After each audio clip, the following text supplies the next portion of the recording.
Welcome to Spiritually Fierce, the podcast. I am your host, Dr. Ricci-Jane Adams, principal and founder of the Institute for Intuitive Intelligence and creator of the Spiritually Fierce movement. Spiritually Fierce is not just a phrase. It is a movement of awakening consciousness of which we are all a part, if we want to be. In each episode, we'll explore what it means to be spiritually fierce, how to become it, and why it is the revolution in consciousness that will save the world. Join me and my fierce guests for deep conversations on spirituality beyond the trinkets and superstitions of the new age that will support you to increase your power to serve. Welcome to Spiritually Fierce, the podcast, and this is season 3. Our theme this season is transformation, and I am doing a solo podcast today. And there's a few reasons for that. If you are a fan of the podcast, if you have been following us or listening for the previous seasons, you will have noticed that we had a year where we didn't record anything. And whilst I have amazing guests lined up for you, and there'll be plenty more to share of their wisdom and their magic, I thought I'd take a little bit of time to explain our absence for the last year. And also just to expand on why we are focusing on the theme of transformation. This is an audio-only episode. I'm not doing video, and that's partly because I am sitting in my bed, surrounded by my dogs, and just taking it very easy. It's evening here for me, and I'm actually halfway through teaching the method training, the intuitive intelligence method, in person here in Melbourne. And so I'm a little bit tired, a little bit sleepy, but I wanted to take this opportunity while I am by myself to record this episode. So we had the whole of 2023 not releasing any new episodes. And that came about out of a serious case of burnout on my behalf. Whilst I loved making the episode happen and I loved all the incredible people that I was getting to spend time with, I had to give some things away in order to preserve my energy. It was really the final year of a couple of years of big, difficult transitions. And a lot of them were unexpected. A lot of them in hindsight, I can see were coming and I just didn't want to notice them. And a lot of them were necessary adjustments to a new level of consciousness. But 2023, even though I would consider that a year of recovery and a way to lead into this year, 2024, which feels like a year of renewal, in that previous year in 2023, even though I was definitely recovering from some of the more extreme symptoms of burnout and some of the most challenging life conditions, I was still depleted and I didn't have a lot to give. And what I did have to give, I had to be really careful about. So I was being really selective about the time that I was putting into projects. And unfortunately, or perhaps perfectly, the podcast was one of the things that I put on hold, and really trusting that if it was right, the time would come where it would return. And then quite spontaneously, just probably only less than a month ago, I felt that sense that, yes, we're ready to come back. And since then, I've had some glorious conversations. We've already had 3 episodes released, and it has been such a joy. So what was happening for me, some of the details I'll share, some are not important, and we have all been through experiences that I guess are similar. I don't feel like they're unique or special circumstances, and especially coming out of a global pandemic. There was a lot of characteristics of my burnout that I could see other people were experiencing.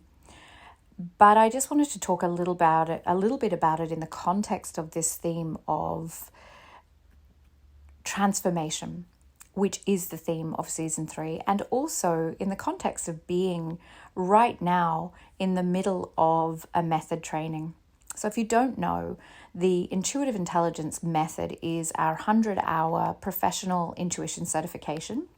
We offer it online, we offer it in person, and at the moment I am offering the training in my home to a lovely intimate group and having a really wonderful time. And it's reminding me of the power of this work and why I love it so much.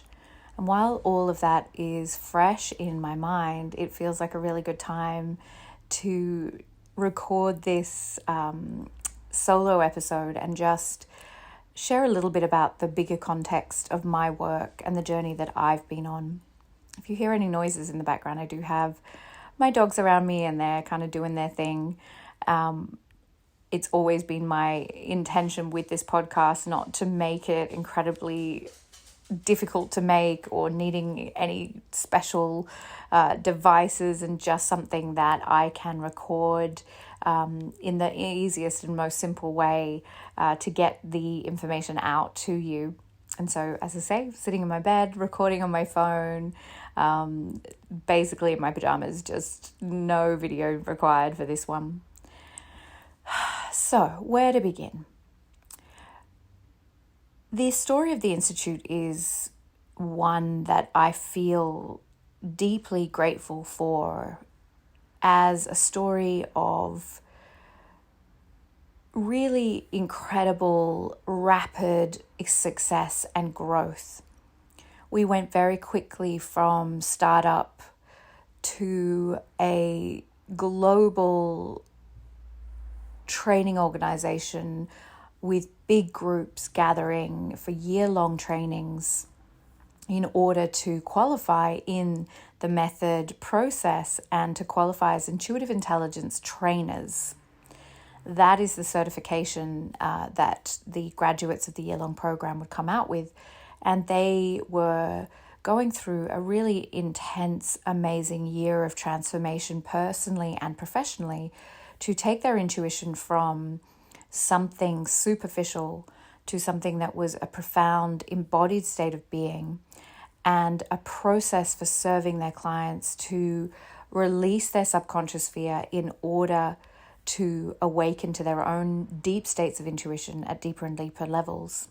There was nothing casual about the commitment to do that year-long training. It was big. We would spend a week together in Bali as part of that, and students would gather from all over the world to come and do that week in Bali.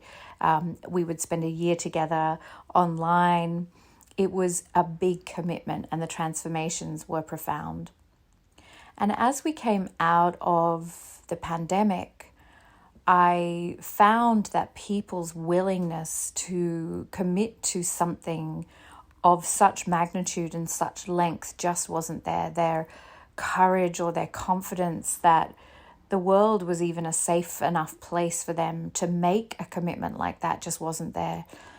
People were not feeling safe, and potentially faith was rocked, right? The things that we thought we knew, the things that we thought we understood about the world and our place in it were really challenged by the conditions of the pandemic, which is right and appropriate, right? When we go through a global, generation-defining experience, it shouldn't leave us unchanged. We should be altered by the circumstances that are so profound.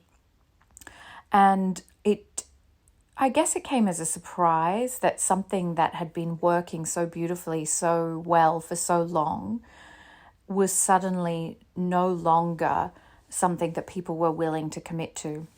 And of course, that meant a lot of things for me and for the Institute at a time that I was also going through a great deal of personal change.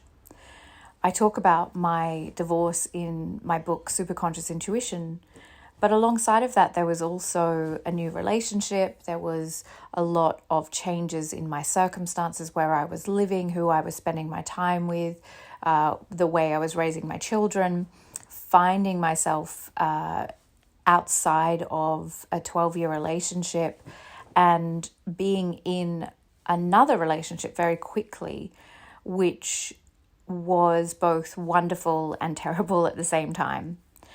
And all of that was happening against the backdrop of this pandemic and the change in the way that people seem to be engaging with my work, but also I think the world generally. So again, that idea of what is it that we believe in when everything that we thought was solid and true and real about our lives is taken away from us. And I realized it wasn't business as usual, and I couldn't keep trying, although I did for quite a long time, to do the same thing and expect that suddenly people would come back to the work in the way they had been pre-pandemic. It was a slow realization, I guess, for me, that I had to start doing things differently. And it was slow because of how deeply in love with the work that I was in the way that we were delivering it. I loved the power and intimacy and depth of getting to spend a year with a group and go through all of the profound processes that happen when you're not doing a weekend workshop, when you're not doing, a superficial online course, but really committing to whole of life transformation. But it effectively just stopped. The students were no longer there. The demand wasn't there. And at the same time, I had run out of the energy to think divergently and creatively and to find ways to pivot. I'd been pivoting my ass off for, the years prior as we took our work into new and different ways in response to the pandemic. And it was really interesting to me that during the pandemic, the demand was still there. It was certainly something that I observed that as the afterburn of the pandemic took hold of us, it was then that people were much slower to commit to big life-changing courses or programs or transformations. And, I can't speak for anybody else, but that was certainly my experience. And certainly the way that people were investing changed rapidly. And the work we do is not superficial, it's not casual, it's not easy. And I think that people like me were exhausted, and the thought of adding more, even though it was profound, spiritual, transformational work, there just was not the energy available for people to put themselves into that sort of container. So it took me a while. I had to regroup on many, many levels, including, as I've mentioned, my own personal experiences. And at the same time that I found the demand for that intensive year-long program wasn't there, I also found that the appetite and the need for one-to-one work was growing. And I had stepped away from doing private spiritual directorship, mentoring work years before. I'd been too busy with my teaching load. I had too many demands as the principal of the Institute to have any private clients. And suddenly I found that was the bulk of my work. And again, makes sense. People were confused, they were suffering, they were hurting. Everything they thought that was solid and true about reality, about their lives, about who they were and, what their relationships were, what was important to them had changed. And people were craving the intimacy and I guess the nurturing of that one-to-one work. And for the first time in years, I stepped back into that space, and I'm still doing that work and really profoundly grateful for it, because it has awoken in me a new desire to be serving in that way as well as to be teaching. Not just because people are seeking it, but because I had a renewed interest in it. When I got really, really busy with the rapid accelerated growth of the Institute, there simply wasn't the desire for putting myself into that space, because I just had too many other things I needed to be tending to, and I couldn't do the work in the quality that I wanted to be doing it.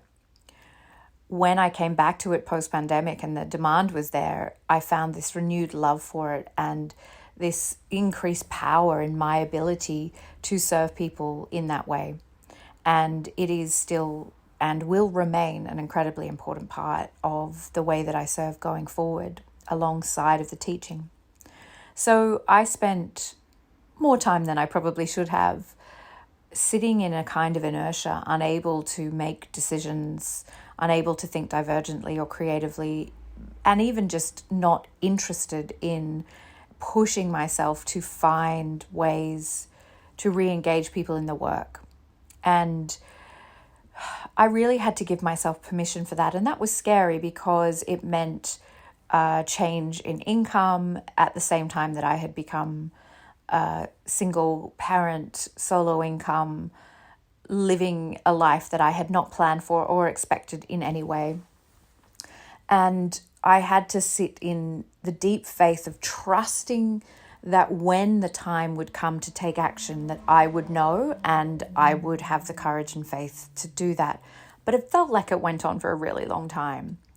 And I would say it was only from around April 2023 that I started to come back to life. It was like the forest had been burnt to the ground and finally there were tiny new budding baby green leaves on the trees, and I could start to feel a sense of hope and optimism and renewal and joy. And that was one part of it that was deeply personal. It didn't necessarily translate into my service immediately. It was like I needed to feel that sense of coming back to life within me before I could then turn my attention to, okay, so what do I do now in terms of re-engaging the world in the work that we do as an institute. Through all of this, I had and continue to have an incredible community of graduate students around me. I had an incredible group of postgraduate students who had commenced the program back at the beginning of 2022. We had crazy, amazing experiences like a retreat to Costa Rica, and there were so many things that were life-giving and supportive and nurturing. And in particular, that group of women was one of the greatest blessings of my life and kept me, I think, afloat at a time where there were many things that felt like they were trying to drag me under. But it was piece by piece, bit by bit, that I found myself recovering from this burnout and this loss of enthusiasm and creative energy and optimism and desire even to show up, to, thinking divergently about my work and how best to serve. Eventually, I would say from about the middle of the year onwards, that energy came back. And again, piece by piece, there were lots of pieces. I won't go into all of the pieces and all the different elements, but piece by piece, it all started coming back together after a long period of feeling arid, of feeling like I was in the desert, of feeling like I was not in a dark night in terms of faith. I certainly don't feel like I lost my faith. In fact, I felt like I was able to sit in my faith more than ever, even though it was so different to what I thought that would look like. Being willing to sit in the unknown, the uncertainty, to not hurry that process, even though, oh my God, I desperately wanted it to be resolved. This invitation was to sit in really that inaction and to sit in that emptiness, that void, and to not be afraid of it, knowing that whatever God asked of me next, I would know when the time was right, and to trust that. That was the greatest blessing of all of this time for me, that I was willing to sit in that emptiness, that seeming emptiness, which I now recognize was that time where I was planted and hadn't yet bloomed or emerged from the surface of the earth and started to grow shoots into the light. it was all happening in the darkness. It was all this deep act of trust and faith that when the time was right, I would know I had not been abandoned by God. I was not alone. But so much of the work that I had done with the Institute up to that time had been so successful that I had falsely associated my worth with my spiritual self-esteem with my success in business. And that was an illusion I was no longer allowed to play in. I had to recognize that my worth was not related to how much the Institute was growing, or how much money we had, or how many students we had, but that I was and have always been a divine piece of God, and that cannot be taken away from me regardless of my external circumstances. It isn't about my productivity. It isn't about my worldly success. My relationship with my divine nature is transcendent of all of that. And this was a deep act of faith. And yeah, it took everything that I had. Joyfully, I can see that I'm well and truly through that phase now. And I did find that creative energy to bring the work of intuitive intelligence to the world in different formats, and very, transparently, what I found worked and what people did have the confidence and faith in was shorter format trainings, and that piece by piece they were also reclaiming their trust and their faith and their confidence to make those bold leaps into the unknown. And I just had to sort of break it down into more bite-sized pieces in order to make it feel like a safe investment for people. And that is what we've done. So our year-long program is now delivered over 2 shorter programs, the method program and the trainer program. And they cover the same content, but really they are far superior programs now, in my opinion. And this is one of the great blessings of having to pivot and change and grow and develop and respond to external circumstances, is that where we are now, I believe, is a far better, more potent, more mature offering. Even though the work was incredible before, I will always be interested in evolving the work as I evolve myself. And that certainly feels like what has happened. And I'm so grateful for that. So now we are emerging into 2024. As I record this, it's the beginning of March 2024. And life is not anything like it was pre-pandemic. It's not about going back to normal. I don't want that. I am so grateful for this evolution. I know myself far better than I ever have. And I'm serving in a way that feels so exciting and congruent. And even though it's more humble in many ways, and it's, different in lots of ways that I could never have imagined, there is so much power and integrity in the energy through which I am serving. And it has been a journey, and it's one I'm glad is over. Well, that part of the journey is not over of my life, luckily. But the new energy for this year for me is definitely the energy of renewal. And we are able to have taken all of the invitations of this very transformational time and grown and evolved as an institute, for me as an individual, and seeing the outcomes of that in the women and men that I have the privilege of serving.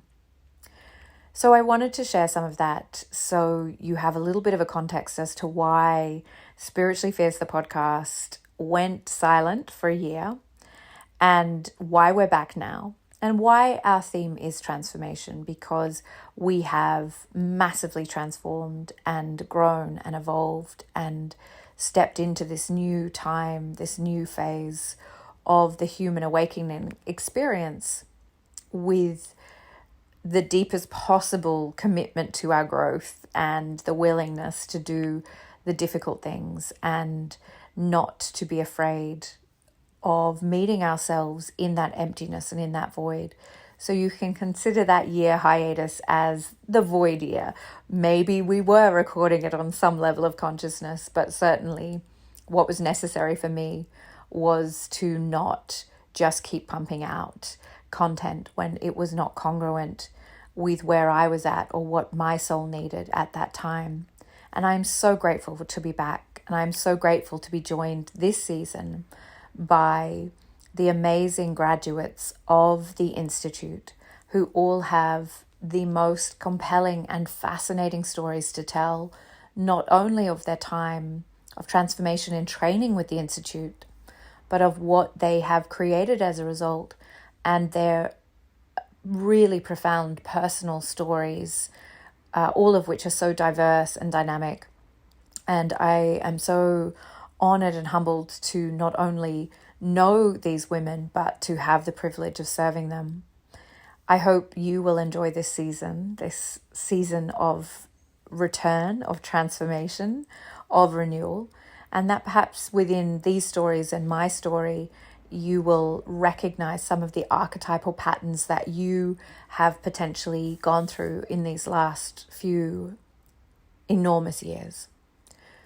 I want to acknowledge that we are still in a time of rapid change and uncertainty as a global consciousness. And as I record this, we are 5 months into witnessing a genocide take place and watching it in real time. And the catastrophic effects of that on all global consciousness, on all of us. Obviously, for me in Australia, far, far away from the Middle East, I'm safe, I'm protected, I'm not worrying whether I will be able to feed my babies or keep them alive during the night. But I don't for one moment imagine that I am separate from what I am seeing, and that what we see in the world we must take personally. That has always been my commitment and the Institute's mandate, that when we see the world in crisis, that our commitment to our own evolution becomes even more important, because as the second immutable law states, as within, so without. The conditions we see in the world are manifest because they are held within our consciousness. And the very first act that we can make is to get truly honest with ourselves about the places that we are in the darkness, in the shadow within ourselves. For that is how we can begin to transform global consciousness. And then we can take action in the world that is coming from right action, from that place of taking personal responsibility.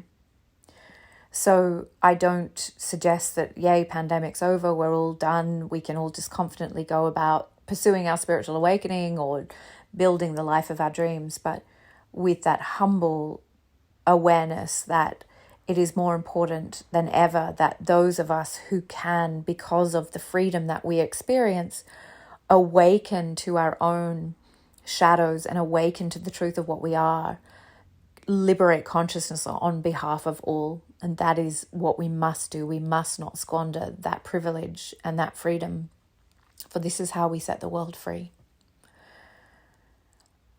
I am recording this podcast on the land of the Wurundjeri people of the Woiwurrung language on the Kulin Nation in Naarm, Melbourne.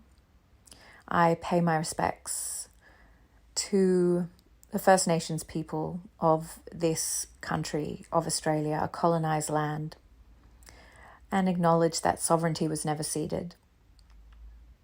And now and always, this podcast and everything I do is dedicated to the liberation of all sentient beings everywhere. May peace prevail on earth. And so it is. And it is so. Om Shanti, Shanti, Shanti.